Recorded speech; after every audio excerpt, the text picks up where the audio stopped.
नमस्कार प्रणाम श्रोता बंधु, हम दीपक दीवाना हाँ समस्त श्रोता बंधु के हाथ जोड़ के प्रणाम करे छी, गोर लगे छी। आई देख रहल छी जहाँ ढोरबा घर में जे छे से छठिहार के भोज भ रहल छे। जी हाँ, अब ई नहीं बुझबे कि ढोरबा के धिया पुता भेले हन। ढोरबा एक्चुअली जे कैरेक्टर कर रहल छथिन, जे अभिनय कर रहल छथिन एई कॉमेडी में, ओई में हिनका मतलब बूढ़ो में धिया पुता होइ छन हिनकर पत्नी के, और वह के खुशी में जे छे से आई माछ भात के भोज रखे छे। ढोरबा जी, हाँ सुनलो हन जे मतलब अहाँ के कन्या के धिया पुता भेल हन।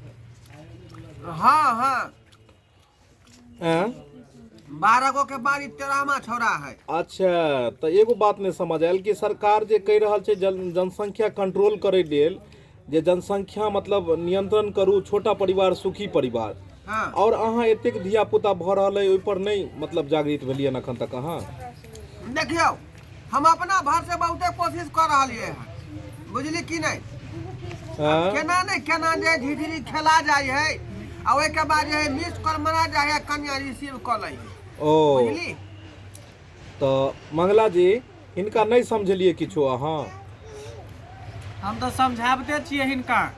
सरकार कह रहल है कि जनसंख्या पर कंट्रोल करो, छोटा परिवार सुखी परिवार हेबाक चाहिए, और ई जे छै से मतलब 12 गो के बाद 13वां धिया पुता ने छन हिनकर। हाँ हाँ, तो एहि में अहाँ नहीं समझलिए हिनका। समझलिए कि एते समझाबै छी कि देश में देखियो 125 करोड़ जनसंख्या भ गेलै हन अपना देश में। बुझियो, बेरोजगारी बढ़ रहल है, आबादी प्रतिदिन जे छै से बढ़त जा रहल है, और ई आबादी जगह जगह देखे छियै जमीन कम पड़ रहल है, लोग शहर से देहात की ओर भाग रहल है। एते जनसंख्या और एतेक जनसंख्या के वृद्धि तेजी से वृद्धि हुआ के कारण जे छै से मतलब बेरोजगारी और भूखमरी हर चीज ज्यादा भ रहल है। जतेक मतलब जनसंख्या कम रहते ओतेक बढ़िया मतलब ई रहते। तो ढोराई बाबू, हाँ। एहि विषय पर में तो अहाँ के सोचबाक चाही, और अहाँ के कनियो लाइन पर आबि चुकल छथिन, जुड़ चुकल छथिन हमर श्रोता बंधु सब। तब रानी जी, अहाँ के मतलब ई घर वाला भेलखुन ने ई ढोराई बाबू, हाँ, तो हिनका समझलिए नहीं?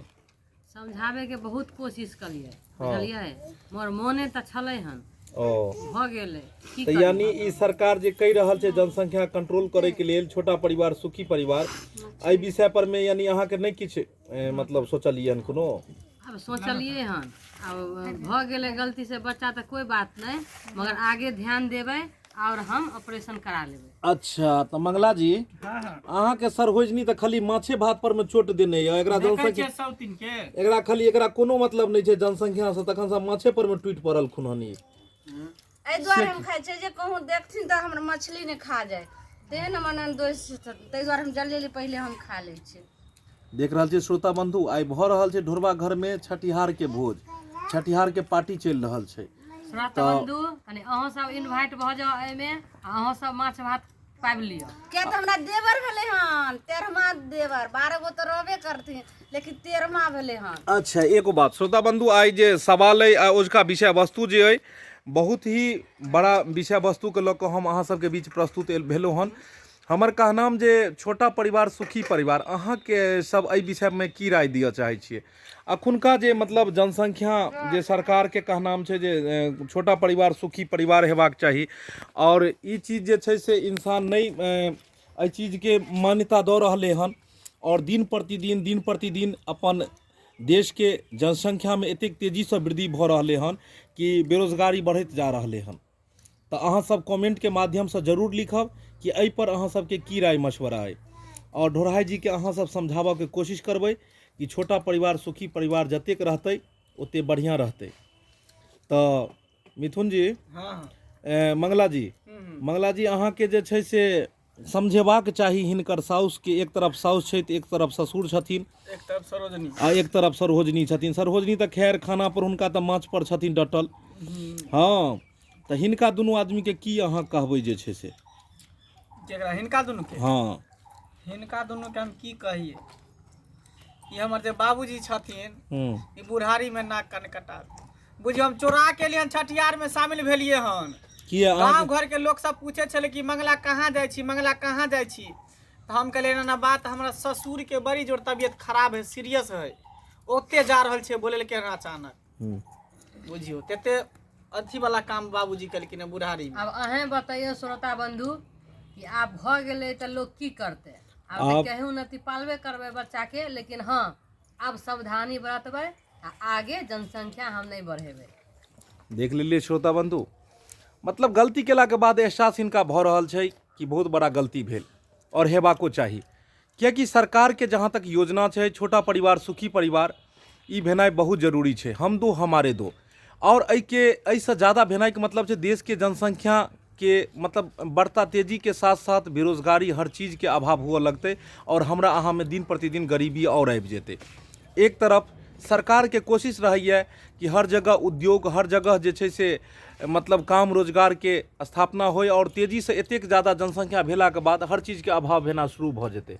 तऽ अहाँ सब जरूर राय मशवरा देब कि आखिर परिवार में कए गो धिया पुता हेबाक चाही, परिवार केहन हेबाक चाही और अपन देश के तरक्की केना हेबाक चाही, एहि विषय में जरूर बताएब अहाँ सब, ताकि हम सब आगे वीडियो बनेबै तो ओहिमे ई चीज़ के जरूर कहानी रखल जेतै एहि विषय वस्तु पर। तब एगो चीज़ नहीं सुनलिए हम कि जखन ई मतलब छठिहार भेलै तऽ एहिमे कोनो ने डीजे या ने कोनो उमंग अइ ने एहिमे कोनो सर कुटुम अइ, से सब किया सर ई जे होते रहे तो हमरा हमारा बच्चा तब ना डीजे होते रहे, सब सर कुटुंब पूरे गांव के नोट देते रहे, आ सास के बच्चा भेले त एमे केना डीजे बजते। देखिए श्रोता बंधु, अब सास के बच्चा हो चाहे पुतोह के बच्चा हो, खुशी तो उतना ही हो है इंसान के कि बुढ़ापा में माई बने के अवसर मिल रहे। ओ खुशनामा कथी ला मनेबै हैं? एहन उम्र में एहन काज भ गेलै त खुशनामा मनबियै, लोग सुनतै त की कहतै? ताहि दुआरे कोनो शोर शराबा हो हल्ला न करबेलियै, आ चुपे चापे घर में बनेलिए चुपे 1 किलो मछली मंगा लेलखिन बाबूजी, हाँ। देखो 4 आदमी बैठ के खा रहल छी, घर में खा रहलियै हन, ताहि दुआरे अहाँ सब ई भेलै चुप्पा छठियार। तऽ अहाँ सब एहिमे जे छै से श्रोता लोगिन के की कहबन, हुनका की राय मशवरा? अहाँ तऽ गलती कऽ देलियै, अब हिनका सबके की कहबै एहि के बारे में?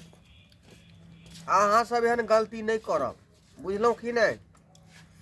ओना तो परिवार के आगा बढ़े के लेल कम से कम जे है 1 से 2 बच्चा बहुत भ जाए है, बुझलियै? अभी के समय में ढोराई जी हाँ। लगे छे महंगाई आसमान छू रहल है, एगो दूगो बाल बच्चा के तो पढ़ावे लिखावे में हालत खराब हो जाए है, हाँ। आ जरा 4-4 5-5 गो होते ओकर की स्थिति होते, ओकर शादी बियाह पढ़ौनी लिखौनी केते खर्चा है महंगाई के युग में। कुछ लोग मतलब कोई लोग एते होइ छै, अथी कोनो लोग एहन होइ छै जे अहाँ खाली जनसंख्या बढ़ल जाइ छै, उ दिमागे लगबै छै आगे की होतै कहाँ हेतै। ओकरे बच्चा देखे नहीं छियै बिना पढ़ल रहे, नंगे बौआत रहे, इधर उधर जुठा कुठा कचरा तचरा अथी करत रहे है।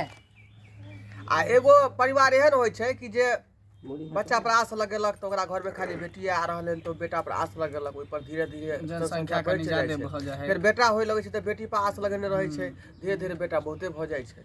लेकिन ई सोच गलत छै, बेटा और बेटी में अंतर की छै से बुझियो। लालसा रहे छै मन में कि बेटी भल तो बेटो होय के चाही, ओइ लालसा में बेचारी के 2-4 गो बेटिए भ जाए होय के चाही, मगर बेटी तो है जे 4 गो हो चाहे 5 गो हो चाहे 2 गो हो, शादी कर दे है माय बाप, अपन अपन ससुराल चल जाए है। आ बुढ़ापा के सहारा तो एगो बेटा रहे है, एक भी बेटा अगर हो जाए तो बुढ़ापा में आशा हो जाए है माय बाप के कि हमारा बेटा है चल घर संभालत, नहीं एकटा बेटी जे छै वंश के आगे बढ़ाइत, बेटा से कम पावर छै। ताहि दुआरे परिवार के अगर सुखी रखला चाहे छी तो 1 से 2 बच्चा जो है बहुते भ जाए। छोटा परिवार तो श्रोता बंधु देख लेलिए, हिनकर सबके सबटा बात सुनला के बाद एकेटा हम जे छै से ई बात सोचलहुँ कि ई सब बेर बेर इएह कहै लए चाहै छथिन कि जते छोट परिवार रहत ओते सुखी परिवार रहत, ओते संपन्न परिवार रहत। अखुनका जे युग में जे बढ़ता तेजी, अखन से जतेक तेजी से अखन सब चीज में दाम बढ़ि रहल यऽ, जते महंगाई के साथ हर चीज के दाम बढ़ि रहल यऽ, ओहिमे 1 से 2 बच्चा के भरण पोषण पालन सब में अहाँ के हालत खराब भऽ जायत। एतेक महंगाई अखन बढ़ि गेल यऽ, पढ़ेनाइ लिखेनाइ कोनो आसान बात नहीं छै। ताहि दुआरे जते छोटा परिवार रहत तते सुखी परिवार रहत। 1 से 2 बच्चा अगर हेतै हुनका पढ़ाई लिखाई हर चीज में सुविधा मिलतै, और ज़्यादा भेला के बाद में जाकऽ उहो अहाँ सबके जे छै हुनकर पढ़ाई लिखाई पालन पोषण सब में जे छै से अहाँ के दिकदारी भऽ जायत, सब में अभाव भऽ जायत। ताहि दुआरे ई सब जे कहि रहल छै तऽ ओहि बात पर ध्यान देब। जे गलती ढोराई बाबू केलखिन हन ई गलती अहाँ सब नहीं करब।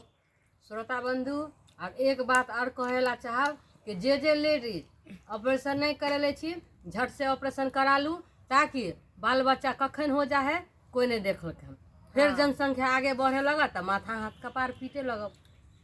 वाह, हिनकर सबके बात सुनि कऽ जे छै से दिल खुशीसँ झूमि उठल कि एतेक नीक शिक्षा देलखिन, एतेक नीक चीज कहलखिन कि मतलब ऑपरेशन भऽ गेलाके बाद अहाँ सब दिनके लेल फ्री भऽ जायब। तऽ ई वीडियो केहन लागल अहाँ सब जरूर कमेंटके माध्यमसँ बतायब। नीक लागल हैत तऽ लाइक शेयर करब और चैनलके सब्सक्राइब कऽ देब ताकि कोनो भी वीडियो हमर सबके जे नव नव वीडियो छै वो अहाँ तक पहुँच पबै। फिर मिलब नया वीडियो के साथ, तब तक के लेल जय मिथिला, जय मैथिली।